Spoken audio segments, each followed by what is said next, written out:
y evidentemente es un proyecto maravilloso que seguro que se han estado 8 meses diseñando y tal, y realmente las cosas ocurren así. O sea, el trabajo creativo en todos los sentidos de la palabra, las cosas ocurren de esta manera. Los proyectos no siempre se diseñan verticalmente en una página en blanco para simplemente materializarse, sino que ocurren de otra forma. Así que lo voy a intentar, sin más dilación. Y aquí, Book Camping es una biblioteca en línea, es una biblioteca dedicada a publicaciones con licencia libre, a iniciativas editoriales y modelos editoriales con licencias libres, licencias Creative Commons y otras licencias libres. Tiene su pequeña página web aquí, pero por supuesto Book Camping, cuando se inició el proyecto, no era nada de eso en absoluto. De hecho, simplemente algunos recordaréis, hace año y pico, por las plazas en España pasaban ciertas cosas.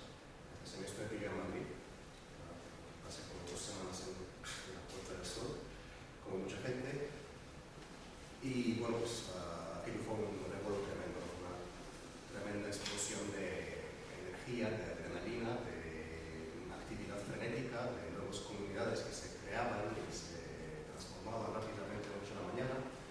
Y como no, había gente que de alguna manera, por primera vez, como que molaba estar en Madrid y molaba ser de Madrid, molaba tener la Puerta del Sol al lado. Actualmente en Madrid no tenemos muchas ocasiones para sentirnos orgullosos, pero de repente tenía todos mis amigos en Twitter, en Facebook, con envidia de qué pasa en Madrid, ese paso por Madrid y tal. Silvia Nanclares, una escritora, esto la pilló en Francia. Silvia se ha ido a Francia a escribir. Ella tenía un proyecto de autoeditar un libro de relatos que al final pudo sacar. Se fue a Francia a escribir otro libro y por supuesto el 15 me la pilló allí. Así que la idea se fue como era un pueblo en Francia, sí, esa idea de irte a un sitio aislado para poder escribir, tener un manuscrito, terminar una publicación. Y bueno, por supuesto que no pudo hacer nada de eso, se quedó pegada al ADSL, al streaming, siguiendo un poco lo que estaba pasando en Madrid, lo que estaba pasando en Barcelona, Sevilla y más sitios. Y en un momento determinado lanzó, así como con esas ganas de alguna manera ser parte del proyecto, colaborar con el proyecto, lanzó una entrada en su blog, que es su blog anterior, ya se ha mudado al blog 398, y que simplemente preguntaba: ¿tú qué libro te llevarías a la plaza? A tu plaza, la que sea. ¿O qué has leído tú que te haya llevado a acampar en una plaza en tu ciudad o en tu pueblo? Y eso también lo lanzó a Twitter como hashtag, y bueno, aquello empezó a volar muy rápidamente, como todo pasaba aquellos días. La lista se hizo larguísima, interminable. Aquí hay una lista de comentarios de, bueno, no sé cuántos. Pero no era más que eso, una lista de lectura. Estaba muy vinculada a la idea de 15M en ese momento. Ahora bien, antes Dani ha comentado Bandcamp, esas plataformas nuevas en el ámbito de la industria musical. Silvia Nanclares, antes de todo esto, había estado barajando con un amigo la idea de realizar algún tipo, tener un proyecto de algo similar a Bandcamp o SoundCloud, pero dedicado, digamos, al mundo editorial. O sea, una especie de plataforma que permitiera la autoedición, la distribución de trabajo de una escritora totalmente a través de la red y aprovechando un poco todo lo que nos brinda la red en ese sentido. Y bueno, no se llegó a realizar eso nunca, pero teníamos una persona, Dani Gómez, es más conocido como Guitarra de las Buenas Noches, pero aparte de eso es un desarrollador, que fue como poco a poco generando una página web y ya una interfaz que permitía ir diseñando listas y subiendo títulos. En aquel momento yo me volqué mucho en el proyecto y como aquello no era un proyecto de cultura libre en absoluto, estamos hablando de mayo y junio del año pasado, y la principal urgencia era compartir cosas. Era pirateo rampante a todos los niveles. De hecho, hubo un momento que Enrique Vilamatas mencionó el proyecto en un blog y yo me asusté mucho porque yo acababa de colgar prácticamente todos sus libros ahí en Book Camping.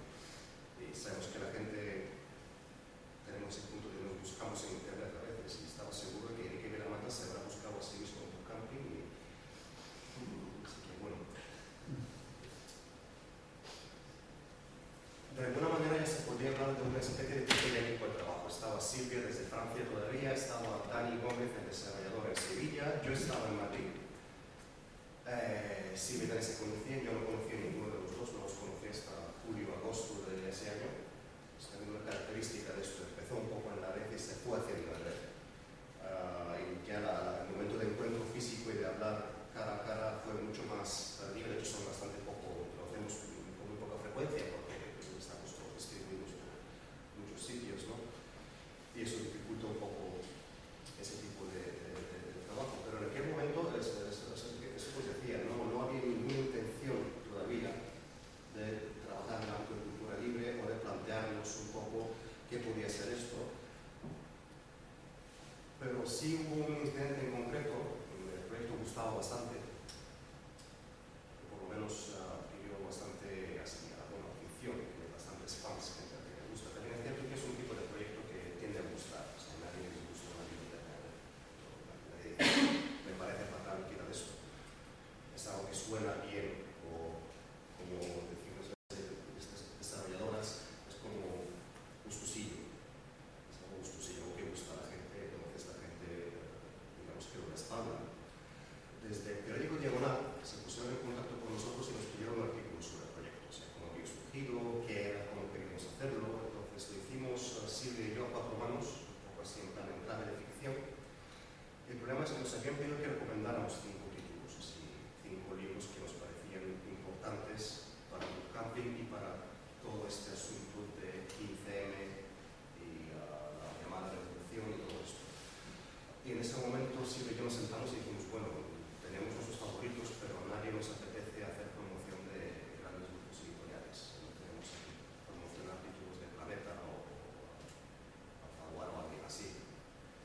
Así que elegimos 5 títulos que eran o anti-copyright o licencias libres. Y resultamos ser precisamente las publicaciones más relevantes para esto. Uno es, cuando hablamos de cultura en redes, sobre todo en España, vais a oír el nombre CEMUS 98, lo siento, es inevitable. Uno es Código Fuente de la Mezcla, una publicación de CEMUS 98 que os recomiendo encarecidamente, que se publicó con licencia libre ya desde el inicio, como hablaba de mezcla. Otro era Q, de Luther Blissett, el último proyecto de Luther Blissett, que fue un poco también un prototipo temprano de lo que se podía llamar las tácticas culturales en red, tácticas distribuidas en red de, digamos, una organización, colectivo, entidad múltiple, persona múltiple que está operando. Sacaron un libro nada más con un doy, pero lo sacaron con licencia de copyright en su momento, etcétera, etcétera. Y en ese momento dijimos, bueno, realmente lo interesante sería que Book Camping pasara a ser un bastión de la cultura libre, de los pueblos editoriales libres, y que nos centráramos en esto, que nos evitara los posibles problemas legales, por el caso de decir, bueno, cuando cuelgas un enlace en un contenido que sabes que está con una restricción de copia, con copyright, sabes que tarde o temprano va a llegar una carta de, bueno, supongo, en qué momento nos carta no ha llegado a nuestro desarrollador, que lo pasaría fatal. ¿Qué os quiero decir con esto? Que literalmente, como todo lo que pasó aquel año, este proyecto también, Book Camping, fue haciéndose y tomando conciencia de sí a medida que se iba haciendo. O sea, no había un plan maestro desde el inicio. Es básicamente un prototipo que se va transformando y mejorando a medida que vamos, digamos, dándonos cuenta de lo que estamos haciendo realmente. Y eso es muy importante porque esta idea de prototipo es también algo muy importante dentro de lo que podemos llamar esta producción de cultura libre o producción de cultura digital que antes ha mencionado Dani. Estamos hablando de iniciativas que generan más prototipos que piezas terminadas. O sea, esto no es un proyecto cerrado en absoluto. Por ahora tenemos intención de que un día se convierta también en editorial, pero no hemos llegado muy lejos todavía con esto.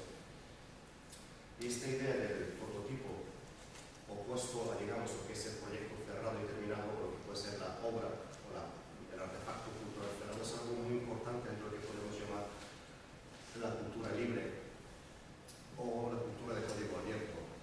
Hace unos meses participé en un proyecto que se llamaba, bueno, era un decálogo de producción cultural de licencias libres. Se hizo en el País Vasco hace poco, a iniciativa de Susana Serrano de Sevilla.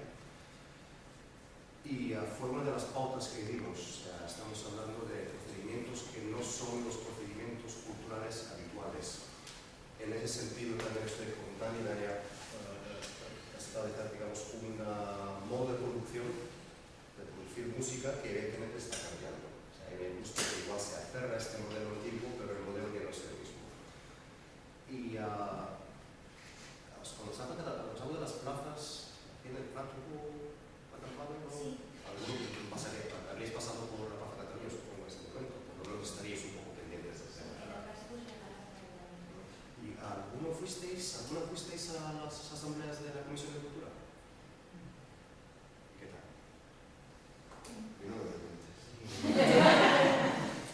Una cosa muy característica del 15M es que, o lo que llamamos 15M son muchas cosas realmente. Un 15M siempre debe decir aquella cosa que pasó el año pasado y que sigue ocurriendo, son muchísimos fenómenos distintos. Pero algo muy interesante en esto es que desde el inicio, digamos, yo dejó claro que tenía una cultura propia y unas políticas culturales propias y unos procedimientos culturales propios, y al mismo tiempo todas las asambleas de comisiones de cultura fueron un rotundo fracaso. Todas. Creo que de la Plaza Cataluña salió un texto interesante porque estaba con Luis Marzo allí. Con Luis Marzo, vivo o muerto, va a publicar un texto más o menos bien. La de Madrid, yo dejé de ir a la cuarta asamblea a la que fui porque pues hemos terminado con violencia física. Y era realmente muy frustrante. Era frustrante porque se generaba esto. Era de repente trabajadores culturales que estaban pensando en modelos de cultura y en una idea de cultura que no era lo que estaba pasando en las plazas en ese momento, ni es lo que ha estado pasando desde entonces. Es como...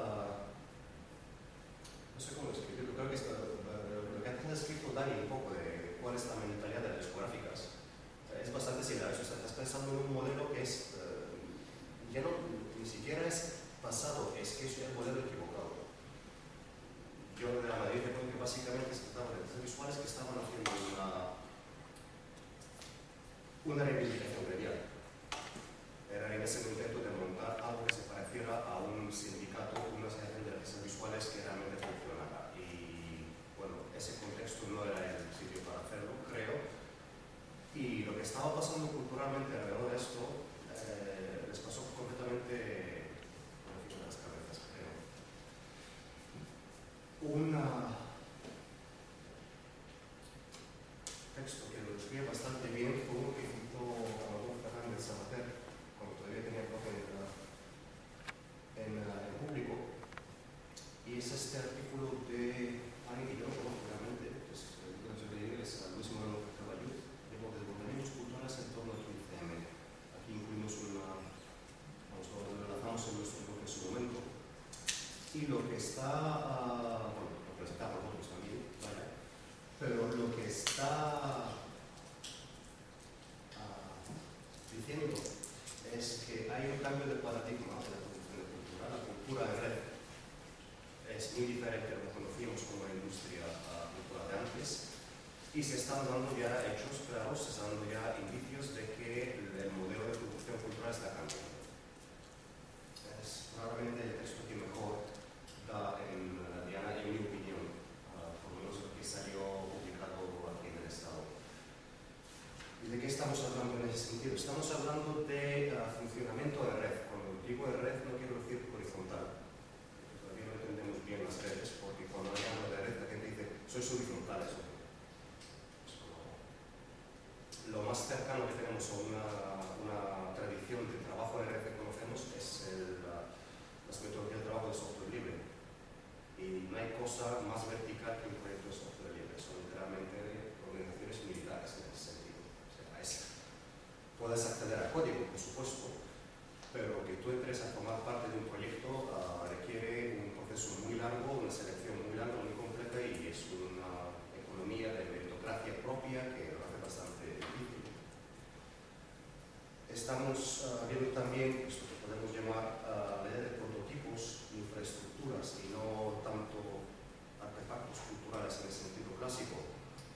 pesar de la comité de las comisiones de cultura, que es una opinión mía, como se cree que discutimos con las cervezas, sí ha habido bastantes iniciativas en este sentido. No sé cómo está la cuestión de las asambleas locales por aquí, pero en Madrid la Asamblea de Austrias, que es la que corresponde a más o menos Sol y Latina, tiene una comisión de cultura bastante activa. Hace un año organizamos un encuentro que se llamó Comité de la Cultura y fue literalmente como un gran festival de día y medio de cultura libre. Era precisamente una situación en la que gente que desconocía por completo el mundo de licencias libres, iniciativas de autoedición, musical, software, pudo tomar contacto con esto y fue extremadamente interesante. Y podemos hablar de modelos de ese tipo. Hay un equipo que se llama 15MCC, que nació como un intento de generar un documental sobre 15M, pero que realmente se ha establecido como una especie de plataforma de infraestructura, en el sentido de que, bueno, se está haciendo un documental, pero están entregando todo lo que han rodado, todo lo que están utilizando los fondos sonoros, las tomas brutas de entrevistas, etcétera, etcétera. Por lo cual ha generado como una especie de pozo de contenidos ya de por sí interesante, por lo cual es casi como decir, aunque no termine el documental, lo que han hecho ya es fascinante. Hay iniciativas como una que curiosamente no mencionaste tú, me ha sorprendido, Fundación Robo. ¿Habéis oído hablar de ellos? Lamentablemente hay gente bastante conocida dentro de esto, pero es algo similar a un set musical, es una especie de boina identidad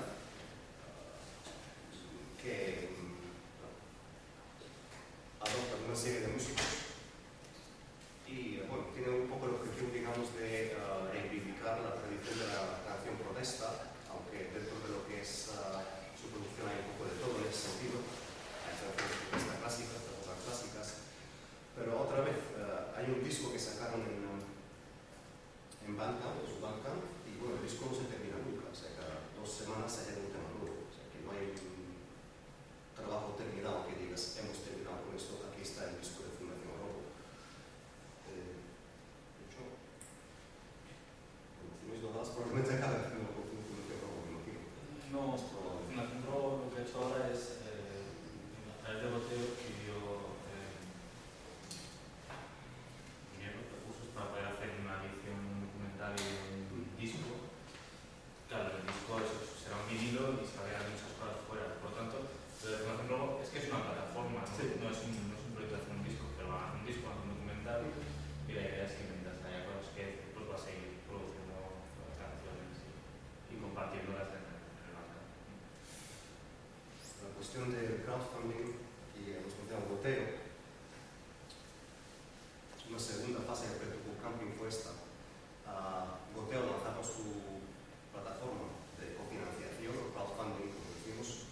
Tuvimos un problema en ese momento porque hablábamos a la gente de book camping, de nuestra campaña de crowdfunding, y notábamos como el 15 gerundios en inglés en una frase y empezaba a ser un poco pesado.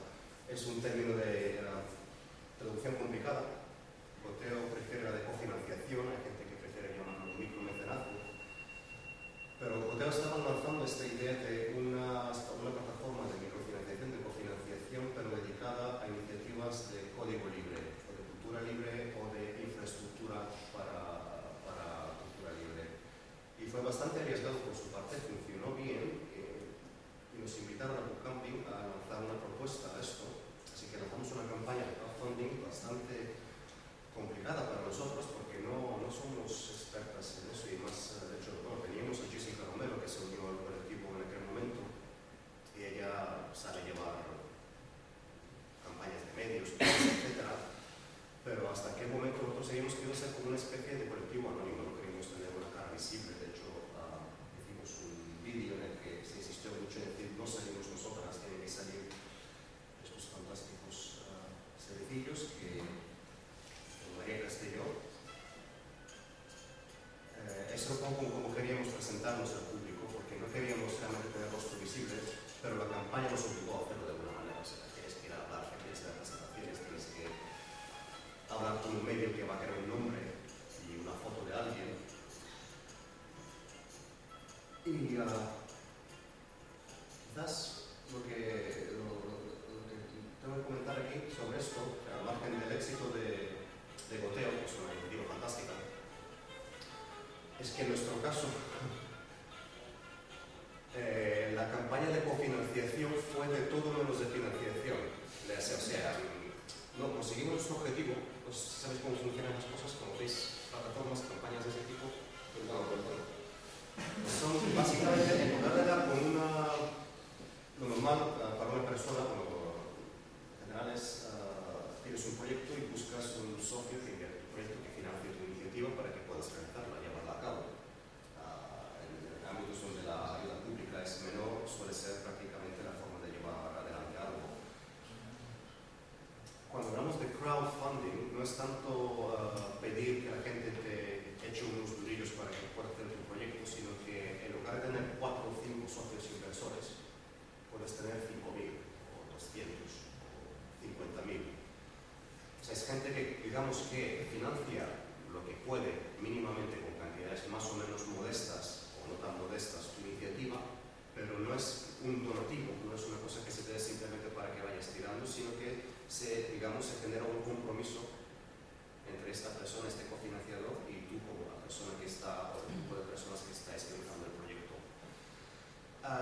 Es algo muy, bueno, hay mucha tradición de esto en Estados Unidos, donde precisamente digamos, búsqueda de capital riesgo es muy común, es mercados mejor adaptados y mercados de inversión más desarrollados que aquí. Y también es un medio muy eficaz para proyectos de esa clase, este tipo de proyectos como Capi, pues uno de ellos, Fundación Alguna Nacho también.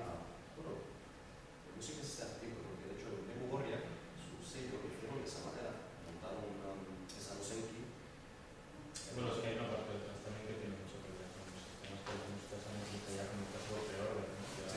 Sí, es peor, decir, tu madre, creo que un disco tiene gente de esa manera, para ese disco. Tu madre es un grupo. Es un grupo. Mi madre no hace disco. Porque no le dejo, ¿no? Tu madre se cofinanció el disco, ¿no? Pero hay una parte importante aquí, es que nosotros de alguna manera nos lanzamos a esto, oye, bien, es interesante esto, quizás podamos ser más operativos con esta financiación, pero realmente lo que nos dimos cuenta ya completada la campaña era que lo fundamental en esto no es tanto la financiación en sí. En nuestro caso conseguimos unos 10.000 euros. Siendo 6 personas podríamos haber ahorrado esto en un año fácilmente, de todas. O sea, lo que realmente conseguimos no era la financiación. El éxito no fue tanto financiero. Lo que nos dimos cuenta es que esas campañas de comunicación, de crowdfunding, y toda la existencia del proyecto que ya se originó en las redes sociales, en los medios sociales, consiste no tanto en acumular financiación y capital, sino en generar comunidad. O sea, lo que realmente haces, lo que hace una persona que contribuye a tu campaña de crowdfunding, de cofinanciación, es empezar a formar parte de una comunidad de tu proyecto, que es algo que también culturalmente se conoce también en software libre, donde digamos que no puedes ser usuario de un programa sin de alguna manera ya formar parte de este proyecto, porque en cuanto hagas 2 preguntas en un foro o en una lista de correos, en cuanto lances un informe de, oye, se me está colgando cuando hago esto, o X o Y, ya de alguna manera estás contribuyendo a la producción del proyecto y a la mejora del proyecto de software libre. En esas iniciativas también es un poco lo que ocurre allí, ¿no? Silvio Nanclares, que fue un poco quien inició el proyecto, también estaba autorizando un libro en ese momento, sus instrucciones de uso, un libro fantástico, y también se dio cuenta de que eso se tiene que hacer, en ese sentido, o sea, tienes que generar una comunidad para poder literalmente tener la capacidad y la posibilidad luego de pasar ya a publicar algo. Es una cita que usamos mucho, ¿no? Tengo comunidad, luego edito. Y lo que realmente conseguimos en esta campaña fue generar una comunidad tremenda de personas que estaban simplemente interesadas en el proyecto, gente que quería contribuir al proyecto, que quería estar pendiente de lo que estábamos haciendo. Y es un aspecto fundamental aquí. De hecho, para mí, hasta vamos, de alguna manera, si yo fuese Goteo, me ofrecería más una idea, o sea, le daría más énfasis a ese, de crear tu propia comunidad de personas sí en la parte financiera, pero lo que vas a ganar no va a ser... De hecho, esto no lo he estado aplicando en la industria discográfica una vez más. Es decir, coge esta idea de generar comunidad desde un punto de vista mucho más vertical y de fans y tal, y me enteré hace un par de días que Soraya, esta de Operación Triunfo, ha lanzado una campaña que los fans para generar comunidad. Me cae como que sea expropiación, pero me parece que es un título una culata. Para que luego digáis que es un modelo obsoleto. Sí. Bueno, es algo que tiene la cultura libre también. Si Soraya de Operación Triunfo o quien sea quiere, puede hacerlo. Sí, pero me parece que la manera que lo está haciendo no es con cultura libre. No, en absoluto. En absoluto. Así que nos encontramos un poco en ese momento ahora, pero básicamente esto quería sacar de aquí. Pensar un poco esa idea del prototipo, de una cosa que se está mejorando sobre la marcha, literalmente. O sea, no hay un plan maestro para este proyecto ni para este tipo de proyectos. Pensar también en esa especie de proyectos en red distribuidos de cultura libre que están como generándose casi desde la base. O sea, no estamos hablando de un diseño vertical, lo que llaman top-down, estamos hablando más de iniciativas bottom-up, desde abajo, desde la base de las cosas. Y bueno, un problema que tenemos es que evidentemente la gente habla con nosotros, gente de las independientes, quieren saber más sobre las licencias libres y quieren cómo les puede beneficiar esto. Es curioso porque a veces la editorial quiere, pero el autor no quiere. El autor no quiere saber nada del tema. Otras veces el autor está muy interesado, pero la editorial no quiere, etcétera, etcétera. Y es bastante problemático porque, bueno, Dani ha comentado la cuestión de la generación de valor de esto, o la sostenibilidad de esas prácticas, y lo cierto es que, bueno, el ámbito de cultura libre creo que es más acorde con lo que está pasando realmente en las industrias culturales, pero estamos hablando de un entorno plagado de problemas abiertos, o problemas no resueltos. O sea, la retribución, la cadena de producción de valor en esas iniciativas no está resuelta de ninguna manera. O sea, hay formas que más o menos pueden permitir que alguien no se muera intentando editar algo, que no se muera de hambre, pero no hay una manera clara de plantear un mecanismo que funcione. Has mencionado antes Radiohead, que levantaron bastante revuelo con esto, pero efectivamente Radiohead en ese momento, cuando decidieron que este libro se gráfico y sacar el disco a la vez, con una especie de paga lo que quieras si quieres, estamos hablando de un grupo que tenía una comunidad de varios millones de personas que estaban esperando a diario que se le dé ese disco. O sea, digamos que buena parte de esa construcción de comunidad ya estaba hecha y a un coste de millones y millones de euros durante más de 10 años. Por lo cual, cuando este grupo sale y dice, oye, podemos pasar y prescindir del digamos, el middleman, el intermediador, pueden hacerlo, pero esto no es una solución para un disco que queda. No es tan viable. Hace poco practicamos en el Free Culture Forum, digamos que también nos pusieron un panel sobre la llamada desintermediación, que es un poco esta idea de que, claro, desaparecen las distribuidoras, desaparecen los intermediarios, el autor, la autora, la artista puede tratar directamente con su público. Y bueno, creo que en Ucampi creemos que es una quimera realmente eso. O sea, es una quimera en el sentido de que hay mucha guerra precisamente ahora mismo en el ámbito cultural precisamente para hacer intermediación. Estamos hablando de gigantes como Amazon, como Apple y un montón de ideas que están literalmente intentando llevarse a la mejor parte de ese mercado. Y por otra parte, lo que le queda, digamos, a la productora cultural independiente es la satisfacción de poder un poco hacerte tú con tu propia intermediación, pero no hay un canal fácil